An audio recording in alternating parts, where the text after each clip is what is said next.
Imagine being in the comfort of your own home and suddenly having your peace destroyed by those who should be protecting you.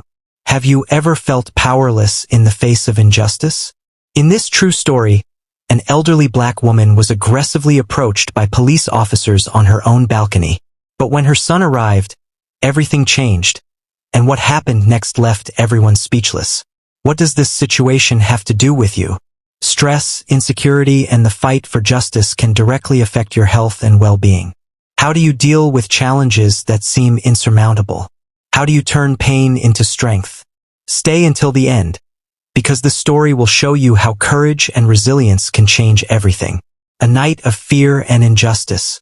It was a quiet night in the small neighborhood where Mrs. Margarita had lived for over 30 years. A widow at 72, she led a peaceful life, surrounded by neighbors who had known her forever. Sitting on the porch of her modest home, she sipped her chamomile tea, enjoying the cool breeze before retiring to bed. Her son, Daniel, worked as a paramedic and was on another late-night shift at the city hospital. Suddenly, the sound of sirens shattered the night silence. 2 police cars screeched to a stop in front of Mrs. Margarita's house. She frowned, confused. Before she could stand up, 3 officers rushed out of their vehicles and hurried toward her porch. "Ma'am, we received a report of suspicious activity at this residence," one of the officers said with an authoritative tone. Mrs. Margarita's eyes widened in shock. "Suspicious activity? There must be a mistake. I've lived here alone for years. What is going on?" she asked, trying to remain calm. The officers exchanged glances but ignored her words. One of them quickly climbed the porch steps, approaching her aggressively. "Do not resist and cooperate, ma'am. The abuse and humiliation." Without warning, one of the officers grabbed Mrs. Margarita's arm forcefully. The elderly woman tried to pull away, feeling the painful grip on her fragile skin. "Please, I haven't done anything." Her voice trembled with fear, but the officers seemed uninterested in explanations. One of them shoved her against the porch wall while the others began searching the area as if looking for something. Her heart pounded. She couldn't understand why she was being treated this way in her own home. Neighbors started coming out of their houses, watching the scene in outrage, but no one dared to intervene. Everyone knew how these situations could end. At that moment, a black car abruptly stopped in front of the house. The door swung open, and Daniel stepped out. He saw his mother being restrained aggressively by the officers. His body froze for a second, but then a wave of fury and desperation took over him. The son's reaction. Daniel ran toward the porch, his voice echoing through the street. "Let go of my mother right now." The officers turned to face him, ready to confront him. But Daniel wasn't just anyone.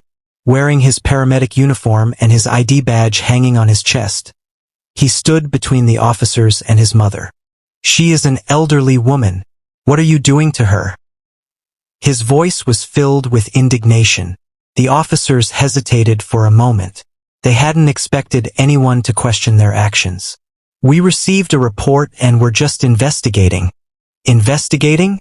By assaulting an innocent elderly woman? What kind of report justifies this brutality? Daniel shot back. The neighbors, realizing the gravity of the situation, began recording the scene on their phones. The tension escalated. The officers saw that they were being watched, that their actions would not go unnoticed. One of them finally let go of Mrs. Margarita, who collapsed into her son's arms, visibly shaken. The officers backed away, returning to their cars without even offering an apology. The consequences of trauma. That night, Mrs. Margarita couldn't sleep. She felt humiliated and terrified.